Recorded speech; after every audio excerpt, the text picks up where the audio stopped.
FNAF fan games have developed a lot through the years. I mean, the vanilla game came out in 2014, and since then we received more FNAF games than Skyrim mods. Sometimes they cover already known topics, and sometimes things escalate and go a different way. Today, we take a look at a very special FNAF game. Something so on point to the topics going on in the world right now. Let me welcome you all to Five Nights at Epstein's. Yes, you heard me right. First of all, let's embrace this amazing starting screen. It's pure art and shows us what exactly awaits us in this freshly developed indie game. Starting the game, we are introduced into the Epstein files and his private mansion. As you can see, it contains as much information as the actual files do, at least at the point of filming this video. Like in every FNAF game, in Five Nights at Epstein's you play as the fucking victim. Though in this game the reference is probably a bit deeper than it usually is. Being one of the victims, you merely escape from him and decided to hide in his bathroom, all until rescue arrives. It is on night 1 we are introduced to the functions of the game, but let's cover our biggest threats of this night and explain as we go along. On night 1, you will find yourself in your beautiful office. You're mainly being chased by Epstein himself. Using audio lures, you can make Epstein walk around the building and strategically keep him away from you. To demonstrate how the game has portrayed the audio lure, let me show you a few seconds of the gameplay.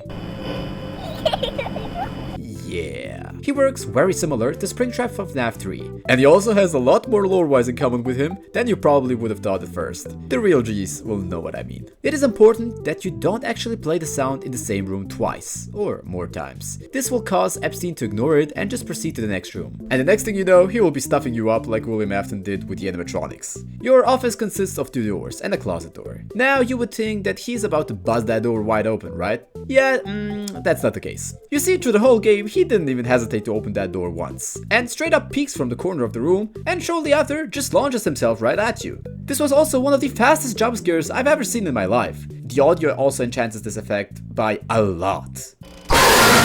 Chasing him around from room to room, you will quickly realize that there is a whole system for the audio and video in this game. Looks familiar, right? Because it's a 1-to-1 copy of FNAF 3. Wait, I actually gotta correct myself. It's a harder copy of FNAF 3, because I kept dying to him over and over again that I genuinely developed a fear. It would be a lie if I was to tell you that it didn't catch me off guard. Starting with night 2, you realize that Epstein isn't the only threat you're facing this night. Besides him, there is Donald Trump, who can now come to your office only through the vents. You can prevent him from doing so by closing the vents on the tablet you have. Important to notice here is that you take a look at the ventilation. While the vent is closed, you don't have the option for air to come into the room. Following this, you will die a painful death if the number goes to 0. When Trump is gone, you can open the vent and the number will recover. To be honest, night 2 was way more easy than night 1, mostly because there's only one real threat: Epstein. Trump is pretty easy to handle since you only have to close the vents every time you hear a noise, and he also leaves pretty fast. Coming to night 3, we are introduced with a new character. Yep, it's Stephen Hawking. I knew he was on the list. Stephen will be in a deep slumber and every once in a while he will wake up. It's your job to electrocute him and keep him at place. If you don't, well,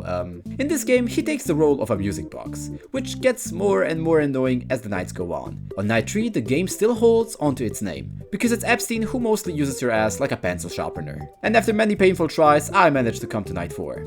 And guys, this is where things get really, really dirty. I tried so many times and almost just threw the whole project away because of this. The odds were just so against me the whole time, but I could see a light at the end of the tunnel. Night 4 introduces no new threats. Instead, the existing animatronics get way harder. You might ask yourself, how hard? Very hard. The music box, or rather Steven, is way shorter. The cameras go out way more often and Epstein goes crazy the whole night. I played a lot of FNAF fan games in my life, but this was one of the first games where 1 hour felt like a real life hour. The time was dragging so much and the animatronics are just switching rooms really often. But if I can be honest, Steven was definitely the biggest threat of them all. Due to the fact that the video needs to get fixed every once in a while, you need to electrocute him every few seconds just to dodge the odds of the video getting broken while you forgot to shock him. Meaning the threat actually switched for the first time and Epstein and Hawking do a wombo combo buttfucker combo. So if the odds are against you, you are so done. There is also Golden Steven, who scares the shit out of me at least 3 times during the run, but I guess it's just part of the lore or something. So look, I really put a lot of effort in this video.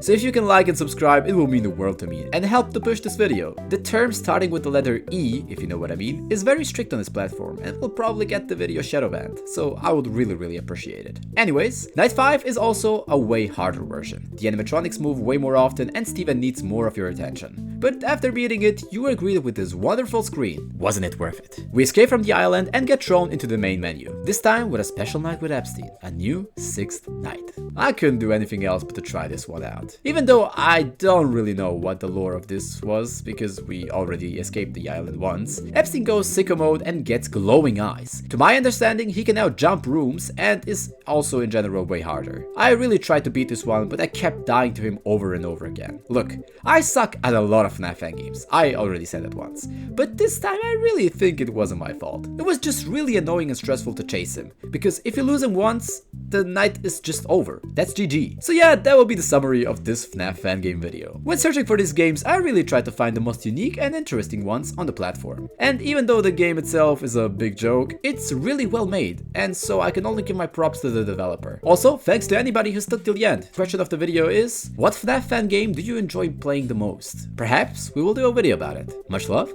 and bye.